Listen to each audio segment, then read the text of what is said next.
Hi hello, मैं हूं सचिरंजन और आप देख रहे हैं आपका अपना यूट्यूब चैनल आरजे लर्निंग। दोस्तों, इस वीडियो में हम बात करने वाले हैं क्लास 10th एक्सरसाइज 4.2 का क्वेश्चन नंबर सेकंड। वह क्वेश्चन नंबर सेकंड क्या है, देखिए। Solve the problems given in example first.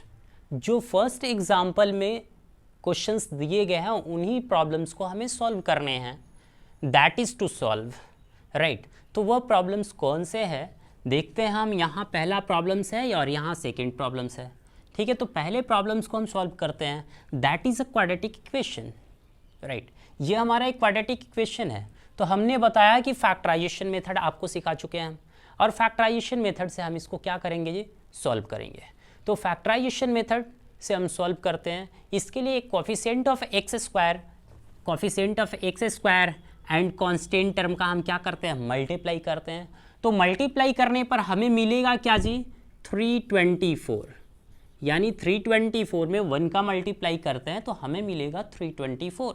324 का हम फैक्टर लिखेंगे। अब ये बड़ा नंबर है तो इसको फैक्टर लिखने का कुछ इस तरह से प्रोसेस करेंगे। यानी ये डिविजिबल है 2 से, 2 1 जा 2, 2 6 जा 12, 2 2 जा 4, फिर 2 से, 2 8 जा 16, 2 1 जा 2, फिर 3 से डिविजिबल होगा 27, 3 जा 81, फिर 3 से डिविजिबल होगा 9, फिर यह 3 से डिविजिबल होगा 3। अब इसको हम फैक्टर के फॉर्म में दो फैक्टर के फॉर्म में लिखेंगे हम, ठीक है। अब देखिए इस 3 का मल्टीप्लाई करते हैं। 3 जा कितना हो गया जी, 9। मल्टीप्लाई हमने कर दिया यहाँ पे 2 2 जा 4, 4 3 जा 12, 12 3 जा 36। यानी हमने यहाँ पे 9 इंटू 36 ले लिया, ठीक है। 9 इंटू 36। अब इसको हमें देखना है कि ये फैक्टर होगा या नहीं, या दूसरा फैक्टर लेना पड़ेगा। 36 और 9 ऐड करेंगे हम तो कितना, 45। यही हमारा फैक्टर होगा, ठीक है। जब ये फैक्टर होगा तो यहाँ भी हमें x लिखना है, यहाँ भी x लिखना है। क्या लाना है जी, यहाँ माइनस लाना है। तो दोनों में क्या होगा, माइनस होगा। इसी फैक्टर को हम यहाँ पे क्या करेंगे जी, मिड टर्म के प्लेस पे लिखेंगे। यानी अब इसको लिखेंगे x square minus 9x minus 36x और प्लस 324 इज इक्वल टू 0। अब इस चीज़ को लिख लिए तो हम इसको अब इरेज कर देते हैं। इसको इरेज करने के बाद हमें क्या मिलेगा जी, हमें मिलेगा फिर 2 के टर्म को लेंगे और यहाँ से कॉमन लेंगे। कॉमन लेने का मतलब यहाँ से क्या कॉमन दिख रहा है जी, x दिख रहा है, बचा क्या, x माइनस 9।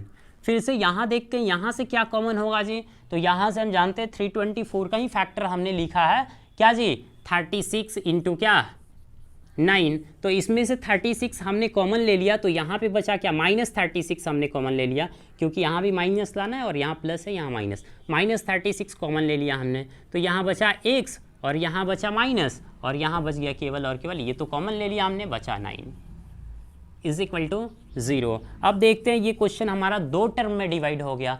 2 टर्म में डिवाइड हो गया तो अब हम क्या करेंगे, सेपरेटली इनको कॉमन लेंगे। x माइनस 9 दोनों में कॉमन है तो x माइनस 9 यहाँ से कॉमन लेते हैं। तो हमारे पास बचा क्या जी, x minus 36 is equal to 0। अब हम जानते हैं कि लिखेंगे यहाँ पे x, if x minus 9 is equal to 0 तो x इज इक्वल टू क्या हो गया जी, 9। एक वैल्यू मिला x का।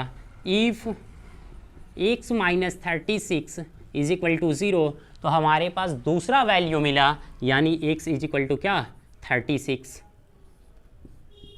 तो अब हमारे पास रिक्वायर्ड सॉल्यूशंस क्या हुए जी, तो x की वैल्यूज हमारे पास क्या हो गया जी, यहाँ पे हुआ 9 और क्या जी, और हमारा वैल्यू हुआ 36। That is your answer, right. बहुत ही सिंपल है। फिर से अब चलते हैं, हम देखते हैं क्वेश्चन नंबर सेकंड को। क्वेश्चन नंबर सेकंड भी इतना ही इजी है जितना कि इजी ये है। चलिए सेकंड का भी बात करते हैं। तो सेकंड में भी हमारे पास क्या है जी, सिंपल सा दिख रहा है। यहाँ पे कोफिशिएंट 1 है तो इसका हम फैक्टर लिखेंगे, ठीक है। फैक्टर लिखेंगे तो ये 750 का फैक्टर हम लिखेंगे। 750 का फैक्टर तो हमको ईजिली दिख नहीं पा रहा है, लेकिन चलते हम लिखते हैं। यहाँ देखते हैं इसके फैक्टर हमने लिख दिए, ठीक है। फैक्टर अब लिखेंगे इसका, किससे डिविजिबल हो जाएगा जी, 2 से। 2 3 जा 6, 2 7 जा 14, 2 5 जा 10। अब किससे डिविजिबल होगा जी, ये 3 से डिविजिबल हो सकता है, ठीक है। 3 17 5 15, हाँ 3 1 जा 3, 3 2 जा 6, 3 5 जा 15। अब किससे डिविजिबल होगा जी, 5 से डिविजिबल होने वाला है। 5 2 जा 10, 5 5 जा 25, फिर 5 से डिविजिबल होगा 5। अब इसके फैक्टर्स को हम लिखेंगे, तो अब देखते हैं हम 5 5 जा 25 हमने लिख लिया, मल्टीप्लाई एक फैक्टर और बनाते हैं, 2 3 जा 6, 5 जा 30, 30। यानी अब देखिए क्या ये फैक्टर हो सकता है हमारा, तो यही फैक्टर होगा, दोनों को हम ऐड करते हैं तो हमारा क्या मिलेगा जी, 25 मिलेगा। तो यहाँ भी हमें माइनस लगाना पड़ेगा, यहाँ भी माइनस, क्योंकि यहाँ बीच में माइनस है। यहाँ हमें x लेना पड़ेगा, यहाँ भी x। अब इसी चीज़ को यहाँ पे हम क्या करेंगे जी, लिख देंगे। बहुत ही सिंपल है। अब देखिए इसको लिख देते हैं, एक्स स्क्वायर माइनस हमने लिख दिया 30x, फिर माइनस लिख दिया हमने 25x, फिर हमने लिख दिया क्या जी, प्लस 750 इज इक्वल टू 0। यहाँ से कॉमन ले लेते हैं हम दो दो टर्म में से, यहाँ से x कॉमन हुआ तो ये बचा x, माइनस 30 बचा। यहाँ से हमने माइनस, एक में माइनस एक में प्लस, और यहाँ माइनस दिखाना हमें, तो हम यहाँ से माइनस कॉमन लेते हैं, इसमें से क्या 25 कॉमन लेते हैं, 25 कॉमन हुआ। अभी देखिए इसी का फॉर्म तो है ना जी, 25 मिला तो यहाँ पे क्या बचेगा, यहाँ x बच गया, यहाँ माइनस, ये प्लस है तो एक माइनस बाहर चला आया तो माइनस ही बचेगा, और यहाँ हो गया 30 इज इक्वल टू क्या जी, 0। आई बात समझ में। उसके बाद अब हम आगे बढ़ते हैं, इसको इरेज कर देते हैं, इसकी ज़रूरत नहीं है अब हमारे पास। अब देखते हैं हम यहाँ से दो टर्म में क्वेश्चन हो गया, ये x माइनस 30 और x माइनस 30 दोनों में कॉमन दिख रहा है, बाहर निकाल लीजिए।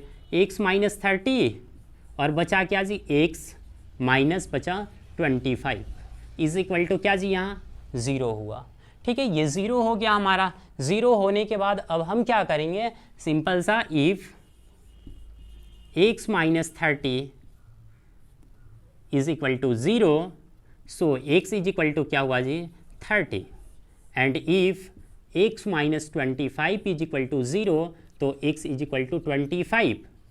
ठीक है, that is our solution. x का वैल्यू एक 30 हुआ और एक क्या हुआ जी, 25 हुआ।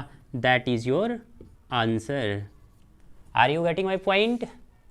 हमें पता है आप इजीली इस क्वेश्चन को समझ गए होंगे। ठीक है, तो फिर मिलते हैं नेक्स्ट क्वेश्चन में, तब तक के लिए बाय।